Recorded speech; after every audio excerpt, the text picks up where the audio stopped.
Hello students, आज मैं आपके लिए लेके आई हूँ इंडियन फिलोसफी के कुछ मोस्ट इम्पॉर्टेंट क्वेश्चंस जिनके एग्जाम में आने के बहुत ज़्यादा चांसेस हैं। इसके अंदर हम इंडियन फिलोसफी के जो 9 दर्शन हैं उन सभी के सबसे इम्पोर्टेंट क्वेश्चंस जो हैं वो हम देखने वाले हैं। स्टार्ट करते हैं। सबसे पहला क्वेश्चन है चारवाक दर्शन का मूल सिद्धांत। तो चारवाक का मूल सिद्धांत क्या है? पीबम खाद च वर लोचने आदि, अथवा खाओ पियो और मोह जुड़ाओ। नेक्स्ट क्वेश्चन है बौद्ध धर्म में निर्वाण क्या है? तो दुख का निरोध ही निर्वाण है। दुख का निरोध ही किस में था? बौद्ध ने जो 4 आर्य सत्य बताए हैं महात्मा बुद्ध ने, उसमें जो तीसरा आर्य सत्य है दुख निरोध, तो वही क्या है? निर्वाण है। यही बौद्धों का मत है। नेक्स्ट क्वेश्चन है पंचावयम। तो यहाँ पे प्रतिज्ञा हेतु उदाहरण उपनय निगमन, यानी प्रतिज्ञा राम मरणशील है। हेतु क्या है? क्योंकि राम एक मनुष्य है। उदाहरण क्या है कि प्रत्येक मनुष्य मरणशील होते हैं। उपनय, राम एक मनुष्य है। और निगमन, अतः राम मरणशील है। ये एक लिखने का तरीका है। पंचावयम पूछें तो प्रतिज्ञा हेतु उदाहरण उपनय निगमन। नेक्स्ट क्वेश्चन है प्रकृति के गुण। प्रकृति में 3 गुण हैं, सत्व रज और तम। इन 3 गुणों में प्रकृति जो है वो है। तो इन तीनों गुणों की साम्यावस्था का नाम ही क्या होता है? प्रकृति। जिन द्रव्यों के द्वारा हम प्रकृति का भली भांति विश्लेषण प्राप्त करते हैं उन्हें क्या कहते हैं? त्रिगुण। और वो कौन से हैं? सात्विक, राजसिक और तामसिक। सात्विक में ज्ञानशील प्रवृत्ति होती है, राजसिक में गतिशील और तामसिक में उदासीन। नेक्स्ट क्वेश्चन है अद्वैतवाद क्या है? तो अद्वैतवाद जो है वह सिद्धांत शंकराचार्य ने दिया था। अद्वैतवाद का मतलब क्या है कि जीव और ब्रह्म दो नहीं है, इनमें द्वैत नहीं है। ठीक है। नेक्स्ट क्वेश्चन आता है ब्रह्म का स्वरूप। तो शांकर मत जो शंकराचार्य है उनके मत से ब्रह्म स्वयं ज्ञान, ज्ञाता और ज्ञेय रूप है। क्या है? ब्रह्म ज्ञान, ज्ञाता और ज्ञेय रूप। ज्ञान की प्रक्रिया का भेद ब्रह्म ज्ञान के विषय में लागू नहीं है। ब्रह्म समस्त वस्तुओं का आधार है, वही एकमात्र परम सत्य है। स्वरूप देखें तो ब्रह्म के लक्षण सगुण और निर्गुण ब्रह्म, आत्मा ब्रह्म से अभिन्न है, ब्रह्म ही जगत का आधार है और ब्रह्म का अद्वैतवाद। नेक्स्ट क्वेश्चन आता है वैशेषिक दर्शन में पदार्थ। तो वैशेषिक दर्शन के अनुसार समस्त जगत की वे वस्तुएं जिनका नामकरण होना संभव है वे क्या हैं? पदार्थ हैं। और ये कितने पदार्थों में विभाजित है? 7 पदार्थ जो है उसमें विभाजित की गई है। पदार्थ का अर्थ क्या है? वे वस्तुएं जिनका कोई नाम हो। क्या होता है? वे वस्तुएं जिनका कोई नाम हो उन्हें क्या कहते हैं? पदार्थ। किसमें? वैशेषिक दर्शन में। और 7 पदार्थों में समस्त वस्तुएं समाहित हैं। वे 7 पदार्थ कौन से हैं? द्रव्य, गुण, कर्म, सामान्य, समवाय, विशेष और अभाव। नेक्स्ट क्वेश्चन देखें त्रिरत्न। त्रिरत्न जैन धर्म में भी है, त्रिरत्न बौद्ध धर्म में भी है। यहाँ पे जैन धर्म में देखें पहले तो जैन दार्शनिक सम्यक दर्शन, सम्यक ज्ञान और सम्यक चरित्र को क्या कहते हैं? त्रिरत्न कहते हैं। ये मानव जीवन की अलंकरण यानी आभूषण है। तीनों के सम्मिलित होने पर ही क्या मिलता है? मोक्ष मिलता है।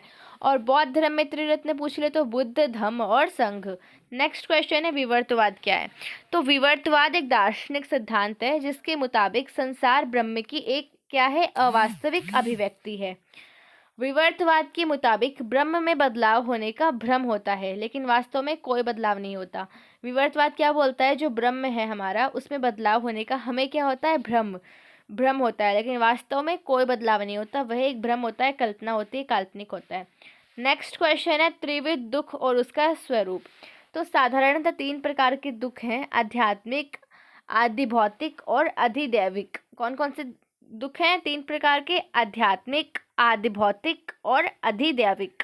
आध्यात्मिक दुख किसे कहते हैं? जो जीवों के अपने शरीर या मन आदि से उत्पन्न होता है। किससे उत्पन्न होता है? जीव के अपने खुद के शरीर से या उसके मन से जो दुख उत्पन्न होता है उसे क्या कहते हैं? आध्यात्मिक दुख कहते हैं। शारीरिक और मानसिक यानी कि आदि व्याधियों जैसे रोग, क्षुधा, क्रोध, संताप आदि आध्यात्मिक दुख हैं। बात करें आदि भौतिक दुख। आदि भौतिक दुख क्या होता है? तो आदि भौतिक दुख वे दुख होते हैं जो बाह्य भौतिक पदार्थों के कारण उत्पन्न होते हैं, जैसे किसी के कांटा चुभना या फिर लाठी की चोट लगना या बिच्छू के डंक। उन्हें क्या कहते हैं? आदि भौतिक दुख कहते हैं। पहले हमने देखा था आध्यात्मिक दुख, अब हमने देखा आदि भौतिक दुख। नेक्स्ट देखेंगे आदि दैविक दुख। आदि दैविक दुख क्या होता है? जो बाह्य अलौकिक कारण से उत्पन्न होता है, जैसे भूत प्रेत आदि का उपद्रव। ये तीनों आप समझ गए होंगे त्रिविध दुख कौन से हैं और उनका स्वरूप क्या है, आध्यात्मिक, आदि भौतिक और आदि दैविक। नेक्स्ट क्वेश्चन आता है सत्कार्यवाद। सत्कार्यवाद क्या है? तो सांख्य दर्शन का मूल आधार क्या है? सत्कार्यवाद है। सांख्य असत्कार्यवाद का खंडन करते हुए सत्कार्यवाद का प्रतिपादन करता है। इसके लिए कौन कौन सी युक्तियां दी गई है? तो यदि कार्य वस्तुतः कारण में अविद्यमान रहता तो किसी भी प्रयत्न से उसका आविर्भाव संभव नहीं होता। दृष्टव्य क्या है कि किसी खास कार्य का प्रादुर्भाव किसी खास कारण से ही होता है। और तीसरा, केवल समर्थ कारण से ही अभिष्ट कार्य की प्राप्ति हो सकती है। इससे यह सिद्ध होता है कि कार्य अपने कारण में सूक्ष्म रूप से विद्यमान था।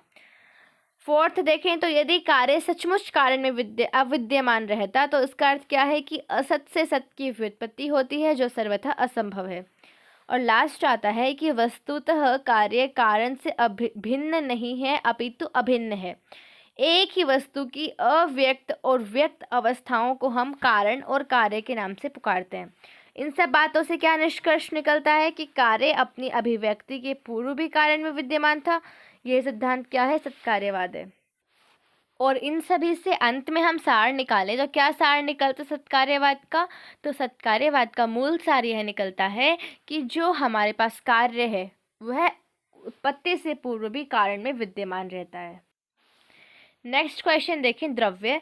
तो द्रव्य उमा स्वामी द्वारा लिखा गया है कि द्रव्य क्या है? उत्पाद, व्यय, द्रव्य, सतलक्षणम। यानी उत्पाद यानी उत्पत्ति, व्यय यानी नाश, द्रव्य यानी नित्यता। जिसकी उत्पत्ति है, जिसका नाश है और जिसमें नित्यता है वह क्या है? द्रव्य है। नेक्स्ट क्वेश्चन देखें, समवाय। तो वैशेषिक दर्शन के अनुसार जो 7 प्रकार के पदार्थ माने गए हैं, जो हमने ऊपर देखे थे 7 पदार्थ वैशेषिक दर्शन में, उनमें अंतिम पदार्थ समवाय है। कोई भी वस्तु किसी वस्तु के साथ बिना किसी संबंध की नहीं रह सकती। मुख्यतः संबंध 2 प्रकार का होता है, एक संयोग और एक समवाय।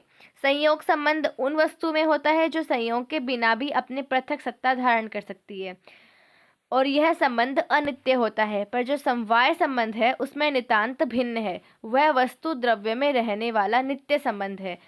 जो संयोग है वह अनित्य संबंध है और जो समवाय है वह नित्य संबंध है। समवाय की विशेषता ही क्या है? उसकी नित्यता। अयुक्त सिद्ध यानी अर्थात नित्य संबंध वस्तुओं का संबंध समवाय है। अयुक्त सिद्ध उसे कहते हैं जिन दोनों में से एक अविनयशित अवस्था में दूसरे पर आश्रित रहता है, जैसे अवयव, गुण, गुणी, क्रिया, क्रियावान, जाति, व्यक्ति और नित्य द्रव्य। विशेष का संबंध अयुक्त सिद्ध संबंध समवाय संबंध है। अतीन्द्रिय होता है, प्रत्यक्ष के द्वारा उसका ज्ञान विशेष नहीं होता। समवाय की विशेषता ही क्या है? नित्यता। नेक्स्ट क्वेश्चन देखें, अभाव। अभाव क्या है? तो वैशेषिक दर्शन में तत्व मीमांसा के अंतर्गत 2 प्रकार के पदार्थों की सत्ता स्वीकार की गई है। वे कौन से हैं? एक होता है भाव पदार्थ और एक क्या होता है? अभाव पदार्थ। अभाव को भाव प्रतियोगी कहा गया है। यहाँ पर देखें तो अभाव को क्या कहते हैं? भाव प्रतियोगी।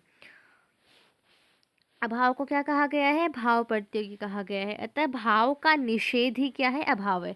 7 प्रकार के पदार्थों के अनुसार जिस पदार्थ का ज्ञान उसके प्रतियोगी के ज्ञान के बिना न हो उसे क्या कहते हैं? अभाव कहते हैं। बिना भाव पदार्थ के ज्ञान के अभाव का ज्ञान नहीं हो सकता। घट ज्ञान के पश्चात ही घटाभाव का ज्ञान होता है। अभाव 4 प्रकार का होता है। एक होता है प्रागभाव, कार्य की उत्पत्ति के पहले रहने वाला अभाव। एक होता है प्रध्वंसा भाव, यानी कार्य के विनाश के बाद रहने वाला भाव। एक होता है अत्यंत भाव, जो 2 वस्तुओं के भूत, भविष्य और वर्तमान तीनों कालों में संसर्गा भाव पाया जाए। और एक होता है अन्योन्य भाव, यानी जहाँ एक वस्तु में दूसरी वस्तु के तादात्म्य का निषेध पाया जाए। न्याय वैशेषिक दार्शनिकों ने अभाव को क्या कहा है? स्वतंत्र पदार्थ। नेक्स्ट क्वेश्चन आता है अर्थापत्ति। तो किसी अर्थ के अर्थांतरण को समझने के लिए जो कल्पना की जाती है या किसी घटना के घटित होने पर उसके कारण का पता लगाने के लिए जो कल्पना की जाती है उसे क्या कहते हैं? अर्थापत्ति कहते हैं। उदाहरण जैसे देवदत्त दिन में कभी भोजन नहीं करता फिर भी दिन दिन मोटा होता जाता है। मतलब यहाँ पर क्या है कि जो उपवास और शरीर पुष्टि में परस्पर क्या देखने को मिल रहा है? विरोध। कि वो दिन में भोजन नहीं करता बट वो रात में भोजन करता है ना, ऐसे। नेक्स्ट क्वेश्चन है अपूर्व का सिद्धांत। तो अदृष्ट शक्ति के सिद्धांत के द्वारा मीमांसा एक बड़ी समस्या का समाधान करती है। जैसे जब कर्म का अस्तित्व ही नहीं रहेगा तो आज का किया हुआ कर्म इसी जीवन के बाद परलोक में कैसे फलित होगा। मीमांसा क्या कहती है कि इस लोक में किया हुआ कर्म एक अदृष्ट शक्ति का प्रादुर्भाव करता है, जिसे क्या कहते हैं? अपूर्व कहते हैं। यह कर्म का फल भोग करने की शक्ति है जो समय पाकर फलित होती है। कर्म फल का व्यापक नियम क्या है? लौकिक या वैदिक सभी कार्यों के फल संचित होते हैं। अपूर्व का सिद्धांत उसी का एक अंश है। नेक्स्ट क्वेश्चन है माया का सिद्धांत। तो माया इस प्रपंचात्मक जगत की जननी है। यह जगत माया का क्या है? परिणाम है। वेदांत में माया को ब्रह्म की शक्ति, अविद्या, अज्ञान, मिथ्यात्व आदि अनेक अर्थों में व्यवहार किया गया है। माया का प्रभाव सर्वत्र व्याप्त है। उसके प्रभाव से कोई अछूता नहीं है। यहाँ तक कि ब्रह्म भी उसके प्रभाव से सगुण रूप को धारण करता है। माया न तो ब्रह्म के सामने यथार्थ है और न खपुष्प यानी आकाश कुसुम के समान यथार्थ है। यह परमेश्वर की बीज शक्ति है जिसे क्या कहा गया है? अव्यक्त। यह माया परमेश्वर के आश्रित रहने वाले महाशक्ति रूपिणी है जिसमें अपने स्वरूप को न जानने वाले संसारी जीव शयन करते हैं। यह सत्य और असत्य दोनों से परे अनिर्वचनीय है। यह त्रिगुणात्मिक अर्थात सत्परजस्ता में रूप वाली है। यह स्वतंत्र न होकर ईश्वर के आश्रित है। माया ईश्वर की सर्जक शक्ति और जगत का कारण है। माया की आवरण और विक्षेप दो शक्तियां हैं। कितनी शक्तियां हैं माया की? दो शक्तियां हैं, एक है आवरण और एक क्या है? विक्षेप। नेक्स्ट क्वेश्चन है षोडश पदार्थ बताने। तो प्रमाण, प्रमेय, संशय, प्रयोजन, दृष्टांत, सिद्धांत, अवयव, तर्क, निर्णय, वाद, जल्प, विदंडा, हेत्वाभाष, छल, जाति, निग्रह स्थान, ये हमारे पास 16 पदार्थ हैं, षोडश पदार्थ हैं। मैंने आपको लाइन से लिख के दे रखे हैं, लाइन से आप इनको याद करिएगा। नेक्स्ट क्वेश्चन है प्रत्यय समुत्पाद।